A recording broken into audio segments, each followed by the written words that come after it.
Boas pessoal, estamos aqui para mais um vídeo no nosso canal Tuga Foot Maltinha e sejam bem-vindos a mais uma análise malta. Ontem eu trouxe a análise do clássico entre Porto e Benfica, nada mais justo do que hoje trazer também a análisinha do jogo desta segunda-feira entre Sporting e Braga.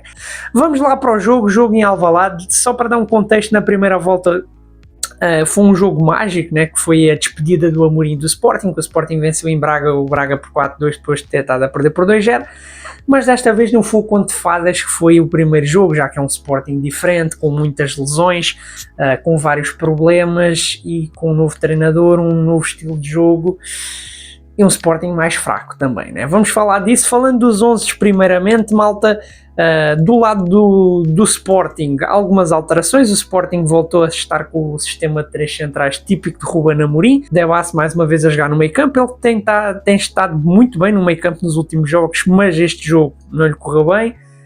O Kenda voltou a jogar a ala. Do lado do Braga, o Braga manteve mais ou menos o seu 11 habitual, 11 padrão, os melhores jogadores que tinha à disposição. Indo para o jogo, malta, a primeira parte é uma primeira parte em que eu acho que o Sporting consegue ser muito superior ao Braga. O Braga não consegue criar grandes chances de perigo, o Braga só tem a sua primeira chance lá para o final da primeira parte, mas acho que é um Sporting que vai decaindo com o decorrer do jogo. É um Sporting que começa muito bem, logo aos 2 minutos o Sporting já faz um gol, que é uma jogada que o Mateus Reis, à esquerda, faz aquele típico passo por fora, onde o Gyökeres, é aquela jogada típica do Gyökeres, o Gyökeres recebe a bola por fora, contorna a defesa, dribla muito bem para cima do jogador do Braga, corta para dentro, faz o remate sem ângulo para cima do Ornicek e abriu o placar logo com 2-3 minutos de jogo. Só que a jogada é revisada e acontece o seguinte: acho que esta talvez tenha sido a grande polémica da noite, porque o gol do Gyökeres acaba por ser anulado por 3 centímetros, ok? Por 3 centímetros. Eu acho que não há muito o que dizer. O Sporting já se beneficiou desta regra com o gol do Diomande contra o Aves, por exemplo. O Sporting já se lixou com esta regra por outros jogos e hoje foi o Sporting a lixar-se. Se eu concordo com a regra, eu concordo e discordo. Por um lado, eu concordo que é aquela coisa, a malta até diz assim, mas 3 centímetros não interfere muito, mas depois é aquela coisa, depois a malta vai dizer assim, mas 4 também não, 5 também não, mas se 6 não interfere, 6, se 5 não interfere, 6 também não, e daqui a nada estamos a dizer que se fora de jogo de 20 centímetros não são. Portanto, regra é regra, eu acho que tem que ser seguida à risca. Por outro lado, realmente eu concordo um pouco que essa questão dos 3 centímetros não interferem tanto que eu estava a ver os comentadores brasileiros a dizer realmente é uma questão que a realização pode puxar a imagem um pouco mais atrás antes da bola ser batida, portanto a gente nunca vai saber se as linhas estão realmente certas, mas tudo bem. O gol foi anulado, bastante polémico, mas ok. Jogo que segue, o Sporting continua superior, a ter mais bola e atacar para cima do Braga. O Braga, que na primeira parte jogou essencialmente com um bloco médio, não jogou exatamente à defesa, mas também não jogou numa pressão ao Sporting. O Braga deu bola ao Sporting, deixou o Sporting jogar e apenas defendeu a entrada da sua área. O Sporting acaba por ter mais uma chance no começo do jogo, que o Yulman mete a bola para o Gyökeres dentro da área, e vocês sabem que o Gyökeres é um perigo. O gajo mesmo sem espaço, ele inventa espaço. O gajo de costas consegue girar muito bem, rematar de primeira, só que sai à figura, uma pancada para cima do Ornicek, que consegue defender. Já agora este foi um dos grandes duelos da noite entre Ornicek e Gyökeres. Bom, pelo menos da primeira parte, vamos ser sinceros. O Sporting continua nessa questão de carregar. Tenho que dizer que o Braga foi uma equipa muito física, mas no mau sentido, ok? O Braga cometeu diversas faltas, foram quase 20 ou até mesmo 20 faltas no jogo, e essas faltas que acabaram por custar no minuto 15, quando uma falta à entrada da área, livre direto para o Gyökeres. Para aquela malta que diz, o Gyökeres só marca golos de penalti, teve que mamar com o gajo a marcar um golão de livre. O Gyökeres era um livre muito complicado de bater, porque é muito próximo da área, e ele bate muito bem, eximiamente, porque ele não bate por baixo da barreira. Ele bate assim a contornar a barreira, a bola faz um efeito, é rasteiro, faz um efeito a contornar a barreira e aí no cantinho sem hipótese para o Ornicek. O livre é muito bem batido, é espetacular de Viktor Gyökeres, chega ao seu 31º gol no campeonato, ele que cada vez mais chega próximo de uma marca histórica, e o homem é imparável. Eu acho que ele carregou o Sporting completamente neste jogo, foi de longe o melhor jogador do Sporting na partida, eu acho que isso não há dúvidas para ninguém. o Sporting punha-se a ganhar cedo na partida, mas eu tenho a impressão que o Sporting com o golo adormece um pouco, ok? Porque o Sporting continua a ter mais bola, mas deixa de atacar tanto que o Sporting passa por um período de 20 minutos sem rematar a baliza do Braga. O jogo fica um pouco mais adormecido, um pouco mais estático, até que num momento de desatenção do Braga, numa bola controlada pelo Robson Bambu lá no final da primeira parte, o Robson Bambu tenta fazer aquela contenção, né, para deixar a bola sair para fora, só que o Gyökeres é um jogador muito forte, né, e ele consegue ganhar, ele consegue meter o pé, desarmar o Robson Bambu, carregar a bola ali para a área, só que ele estava sem grande ângulo para rematar, e ele tinha o Trincão a aparecer no meio e tinha o Jenny Katama a aparecer à entrada da área. Eu acho que ele podia ter servido, era a melhor hipótese, a melhor opção, quero dizer, mas ele preferiu o remate, ele foi fominha, como dizem os brasileiros, e o Ornicek acabou por salvar o Braga dessa cagada do Robson Bambu.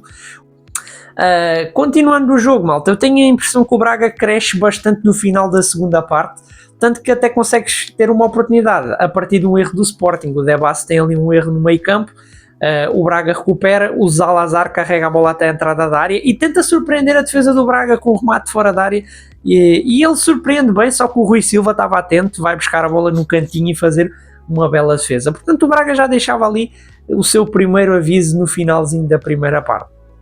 E a primeira parte ficava por aí, um Sporting que foi superior, mas foi adormecendo, e o Braga foi crescendo. Ia para intervalo com 1-0, uma vantagem mínima, mas tudo bem. Para a segunda parte, malta, eu acho que o Sporting faz uma segunda parte muito fraca, na minha opinião. Mais uma vez, uma segunda parte fraca por parte do Sporting. Não tem acontecido muito ultimamente. Um Sporting que faz uma boa primeira parte, mas depois a segunda parte cai um pouco. Desta vez, muito menos, caiu muito menos do que em jogos contra o Porto e o Benfica, por exemplo. Mas ainda assim deu para notar uma queda. Eu tenho que relatar que eu acho que o Debas não esteve bem na partida. O Debas esteve muito mal na partida. Deu para perceber que o Debas até safa-se bem nos jogos pequenos, mas não dá para contar com o Debas como médio nestes jogos importantes contra Braga, Benfica, Porto e nos jogos de Champions. Notou-se isso. O Debas não é um médio centro, ok? Ele consegue desenrascar em jogos pequenos, mas não dá para estar a enfiar este gajo como médio, e é isso, malta. O Sporting acho que vai ter que mesmo reforçar-se no mercado de verão, já que neste momento está a ser o Bragança, está a ser o Morita, que estão lesionados. Se o Sporting não quiser ter o sofrimento que teve esta época, vai ter que se reforçar.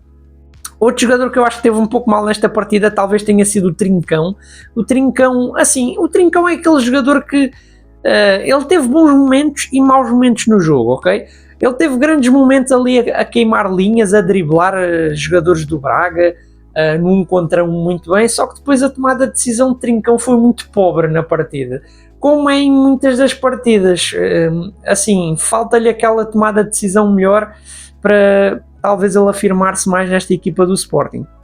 O Sporting, apesar de tudo, tem a primeira chance da segunda parte, que é uma jogada que o Jenny Kata mete a bola para o Kenda dentro da área, e o Kenda um pouco sem ângulo tenta fazer um remate meio que em arco, e o Ornicek faz mais uma defesa. O Ornicek talvez tenha sido o nome do Braga nesta partida, porque foi ele que manteve o sonho vivo, né? Se o Braga sonhou até ao fim com pelo menos empatar o jogo, foi graças ao guarda-redes checo, que foi mantendo a baliza a zeros. O Sporting mais tarde acaba por ter um livre também do Debas, que ele manda ao lado, passa próximo da baliza. E é aquela coisa, o Sporting não fez uma grande segunda parte, não fez, mas mesmo assim teve as melhores chances de perigo, até porque eu acho que foi um Braga que não teve muita capacidade ofensiva, ok? Eu tenho que dizer que esta equipa do Braga talvez seja uma das mais fracas dos últimos anos. O ataque do Braga, na minha opinião, é muito fraco, ok? É muito fraco. El Ouazzani é um jogador banalíssimo, Gabri Martínez também não é nada de especial. Sem Roger Fernandes, que talvez seja ali o principal jogador dos extremos do Braga, torna-se um pouco complicado. O Braga precisa realmente reforçar a equipa, sem Navarro também como opção, fica um ataque muito fraquinho. Acho que o meio campo foi o que salvou o Braga, né? O meio campo ali, Racic e João Moutinho, que é um meio campo de muita qualidade que conseguiu ir segurando a partida. E o jogo foi passando, malta, as duas equipas foram tendo algumas alterações. Eu tenho que criticar uma coisa em Rui Borges, é que Rui Borges não mexeu, mesmo vendo que a equipa não estava muito bem na partida, acaba por não mexer. Também não dá para criticar muito, porque se vocês forem olhar para o banco do Sporting, os únicos que realmente eram opções ali foram os jogadores que entraram. O Maxi era o Rui Arder, o resto era miúdos, era tipo NPCs, gajos random, portanto era complicado mesmo. Por acaso ele até acaba por lançar Maxi Araújo e Eduardo Felicíssimo. O Braga foi lançando algumas opções em vista de não só refrescar, como também tentar mudar alguma coisa a nível ofensivo. E o Sporting acaba até por ter uma chance, mais uma chance, em que o Maxi Araújo recebe uma bola dentro da área, faz um remate cruzado para mais uma grande defesa do Ornicek, mais uma vez, como eu disse, a salvar o Braga. E o Sporting volta a ter mais uma chance ainda por volta do minuto 80 com o Trincão, que é aquela coisa que eu disse, o Trincão não fez uma boa partida, não, mas ele tem ali um rasgo ali, ele acaba por ter um rasgo onde ele no meio campo consegue passar por dois jogadores do Braga, passar pelo meio de dois jogadores do Braga, levar a bola até dentro da área e fazer um remate muito bom.